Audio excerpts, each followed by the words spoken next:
Resilience is kind of like independence. It's a life skill, it's not just an academic thing. There's been lots of research into what resilience is and how to build it. The SmartMoves programme is based on the resilience framework from Boing Boing, the University of Brighton, and Derek Blincoe and Angie Hart. A lot of the ideas in a resilience toolkit might seem quite obvious. In fact, they are quite obvious. But what is difficult is getting a whole school approach, a really joined up way of doing this, so that every single staff or volunteer in a school feels that they have a role to support children and young people's resilience. The research shows us that resilience is a learnable skill and can be improved. Academic achievement is absolutely connected to supporting children's resilience. The resilience framework from Hart and Blincoe underpins the whole SmartMoves programme. What is helpful is that it breaks it down into understandable chunks and practical things to do. And what's great about it is that it's a framework and not a hierarchy, which means you can start anywhere and you're still going to be able to make an impact. We have found that SmartMoves can be the start of a whole school approach to resilience.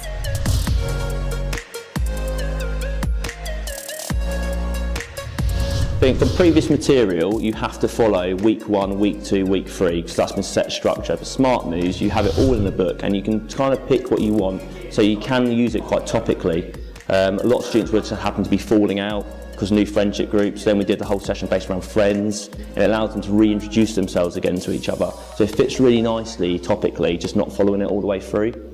There's lots of flexibility within SmartMoves. You can move around and change the order to suit the needs of your class, and the lessons themselves are very flexible in the direction that they go. There were quite a few sessions that the children went and sort of almost took themselves and ran with. We had a great story when a child came back the next morning and said, "I'm allowed to go to the park on my own now," because she'd been able to talk with her father about the strategies that she'd use, and it gave him the confidence to allow her to go on her own, and she felt great about that. When delivering SmartMoves, it's not just about what we do, it's about how we deliver it that makes the difference. There are 4 approaches that help build resilience. There are many things in a young person's life that we can't change. SmartMoves helps us to concentrate on what we can do, accepting their current situation and starting where they are. It's important to focus on the good things that are happening in a young person's life and the strengths that they've already got. SmartMoves is about helping them to dig a little bit deeper on what they've got going for them rather than what's not working. They know as a form tutor now that I actually appreciate they all have an individual personality and humour, and I allow them to have their jokes, have their laughter, and I think it helps them to open up and express themselves. Building resilience isn't a quick fix, which is why SmartMoves is delivered by a tutor or class teacher, building that commitment and relationship over time. For me, when I'm walking around school and I can see a student is struggling in art or they're getting detentions, well, actually underneath it there is valid reasons.